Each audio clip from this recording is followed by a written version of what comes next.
Another day, another Archie Sonic comic review. Welcome everyone. Today we're taking a look at issue 21. I'm going to go ahead and reveal that the plot of this one is Robotnik unleashing another super robot at our hero. But this one is different compared to, say, the Universe Salamander. For one, it's not created by accident. And two, the three robots Sonic's facing on the cover, different forms of that super robot. Speaking of the cover, it's not done by Dave Manik. It and the interiors are penciled by Patrick Spaz Pesante. Now this is not his first dive into Archie Sonic. Previously he did a pinup and the very short story The Mirror Zone in the Sonic in Your Face special. This, however, is his first main series work, which I'll talk more about later. For now, let's dig a little deeper into the story. We begin with Sonic smashing SWAT bots. Must be a Tuesday. Unbeknownst to him, Robotnik is using the attacks to gather as much data as possible. About 2 paper stacks worth should be sufficient. Yeah, forget data disks. Robotnik's going old school with this one. Robotnik and Snively take the paper stacks to a secret room where Robotnik's newest weapon is brewing. This is Eve, which stands for Exceptionally Versatile Evolvinoids. She's a robot that has the capacity to learn, grow, and adapt to any and all situations. The reason she can do this is thanks to her being made up of submicroscopic component parts, aka nanomachines, as well as some other ingredients.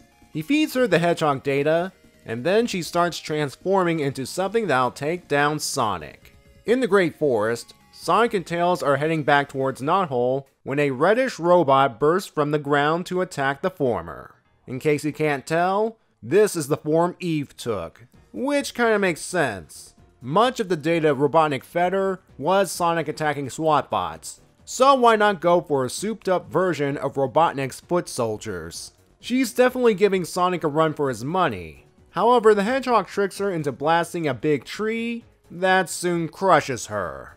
Robotnik's not bothered by this defeat. In fact, he's excited about what's coming next. So much so, he decides to share with Snively those other ingredients mentioned earlier.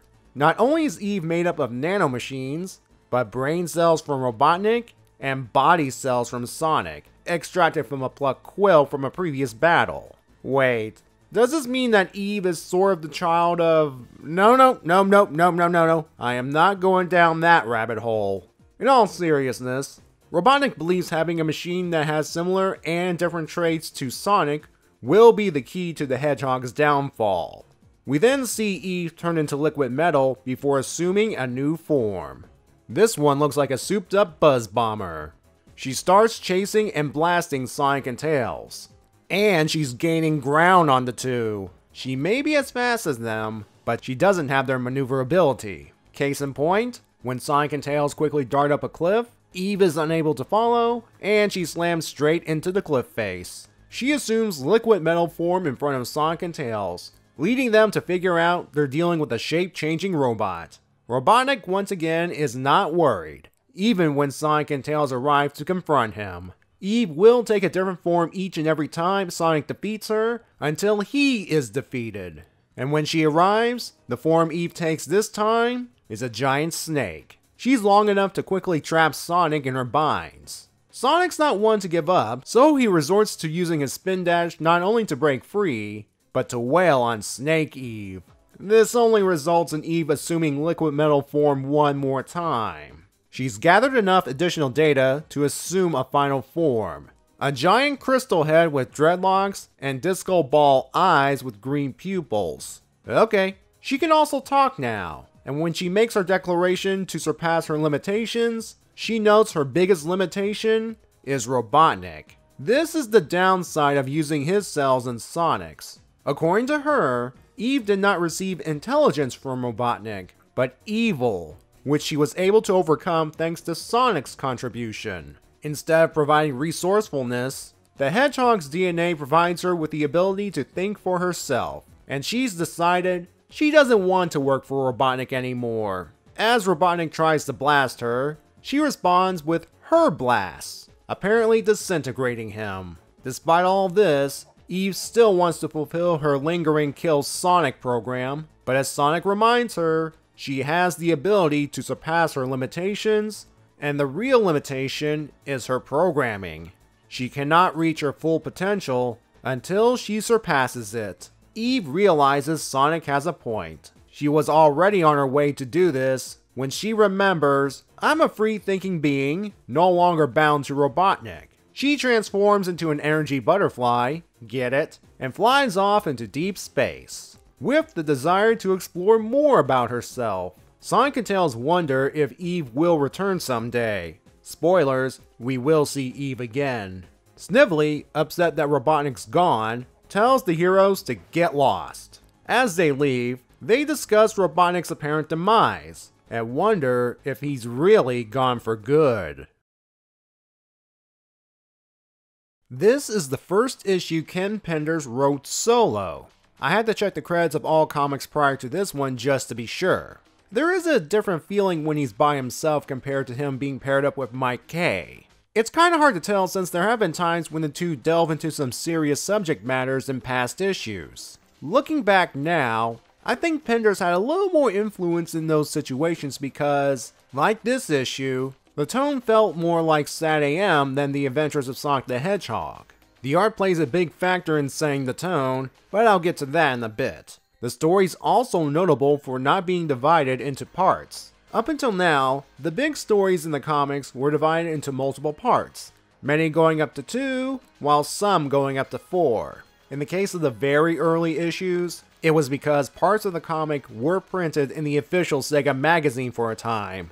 Later on, I guess it's to serve as a stopping point for the younger readers, I guess. The only exception is Sonic in Your Face, but that was a special and not a main issue. And before you bring up issue 6, it had a big story split into multiple parts. It just wasn't the cover story that time. The plot itself is something that could come out of Sad AM, as I said earlier. Robotnik building a super weapon to take down Sonic. In this case, a learning machine made up of nanites and DNA from Robotnik and Sonic. It was ambitious for Robotnik to try something like this, but maybe he should have ran more tests to make sure Eve would remain loyal to him, or at the very least not include his and Sonic's DNA. I'm not a scientist, but I don't think DNA has an evil gene or a free-thinking gene. Then again, this is a universe where there's a speed blue hedgehog, magic rings and gems, plus beings are being transformed into robots, so we'll roll with it, I guess. Now I think Eve was inspired a bit by the T-1000 from Terminator 2. Shape-changing robot, liquid metal, you get the idea. Now I get the souped up versions of the SWAT bot and the Buzz Bomber, but why a snake? Is it a nod to Jafar from Aladdin? Well, at least Sonic didn't have to resort to genie knowledge to save the day. Geez, I just remembered. Sonic will be dealing with a genie down the line. Anyway, Eve also goes down the path AI, good or bad, often does in sci-fi settings. Grow beyond their programming. I think even without that DNA, Eve would not want to remain a slave to Robotnik. She was designed to learn and adapt to any situation. And of course, this ended badly for Robotnik. It did work out for Sonic since she's no longer threatening him and Mobius. And that's only because Sonic convinced her to grow beyond her programming, and she flies off into deep space to do so. Unfortunately, he will have to deal with the consequences in the future. Heading back to the art, as mentioned earlier, this is Spaz's first work in a main issue. There is a quality of detail that makes his art enjoyable. It's hard to describe. While rough right now, he will get better over time. Enough to be a regular cover artist for a good chunk of the series. Plus, his work does fit with the more serious tone of the story. I don't see Dave Mannix or Art Mahini's pencils working in this case. I'm giving the story an 8. Please note that I'm judging it based on the work itself and not the man behind it. Despite being solo, I think Penders was still being reined in a bit. Probably by Sega, but also by editor at the time, Scott Fulop. I could be wrong though. The point is, to me, Penders' storytelling isn't awful yet. I enjoyed this outing. And the story isn't done yet as we have a cliffhanger. Is Robotnik gone for good? The short answer is no. That won't happen for another 29 issues. The next issue will detail how he comes back from his apparent demise. So I'll see you then.